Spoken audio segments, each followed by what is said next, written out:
Hey guys, it's James here. Do you have a question on mental health? If you do, you can ask it in the comment section of this video. We go through all the questions in the comment sections of all our social media and we formulate new content based on these questions. So if you've got a question, we will answer it in future videos. So in today's video, we're going to be talking about letting go of family. What should you do before you decide to start leaving a family? And that's coming up right after this.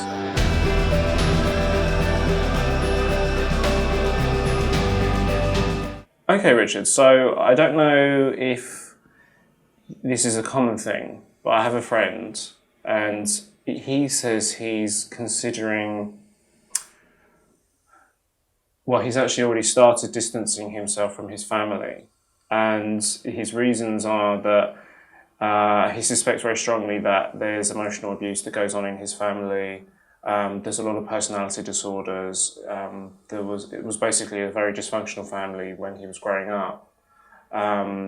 He's already completely distanced himself from one of his family members already, and he's considering his parents now.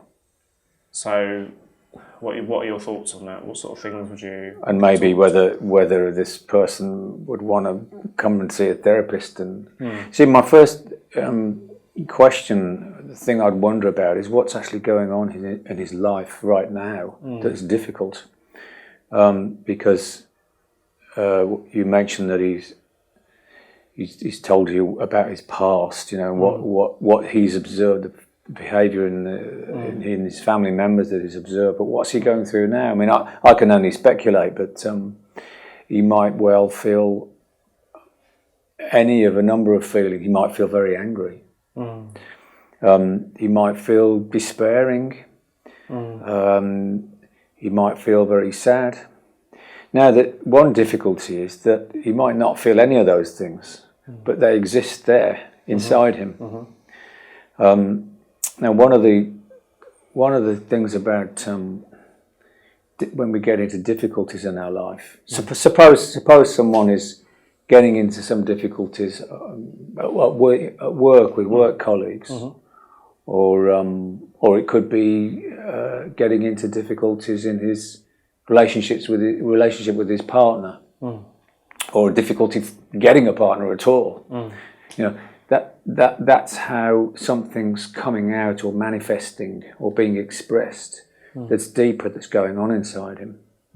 Now, supposing this person has gone through what you've just described, it's possible that he's got feelings, emotions that he's not fully kind of made contact with, if you like, made friends with. I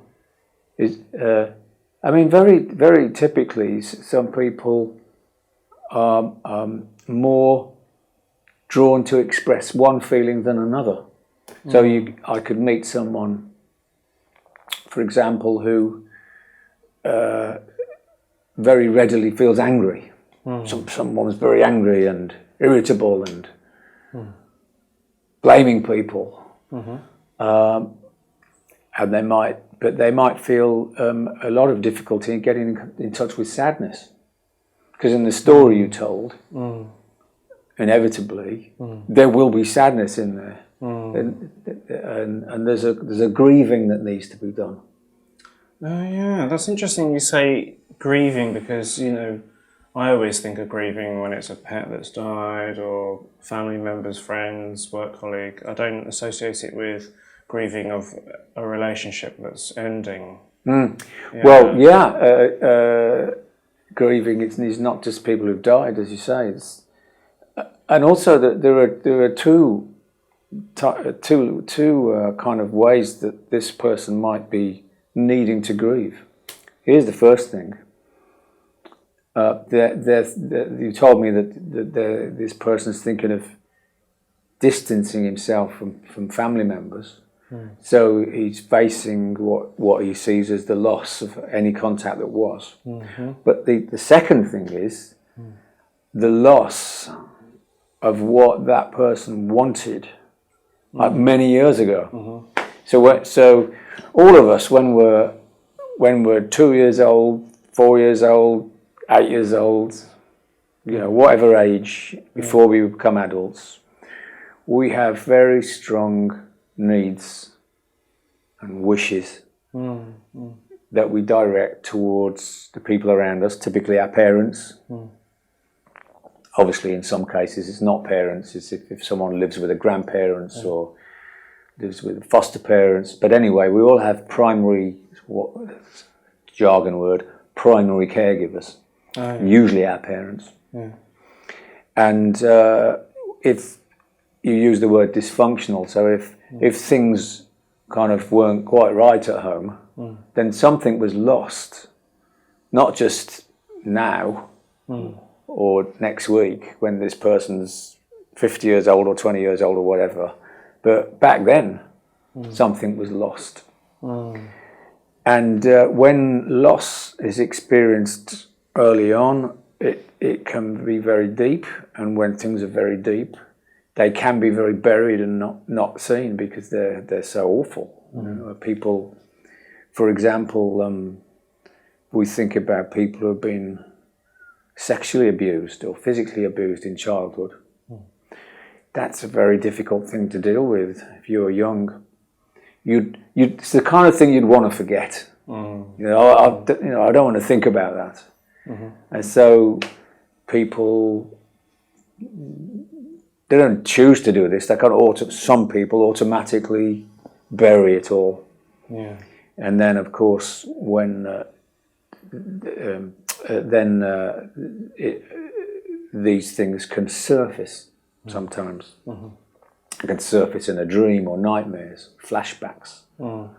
They can surface in a crisis point or a near-death experience, and they can resurface in therapy. So this is one example of why therapy can feel very difficult, because things come up.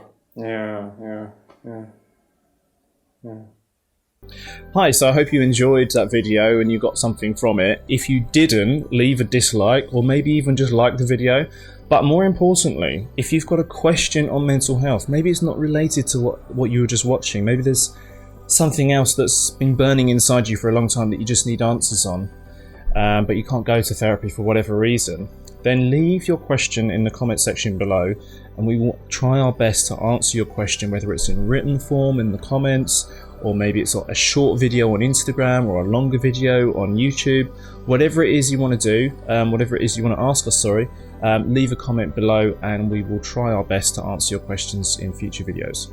So whatever you do, please like this video, comment if you liked it, leave a dislike if you didn't like it so we know if you didn't like it, and until next time, stay safe out there. It's like COVID-19 at the moment.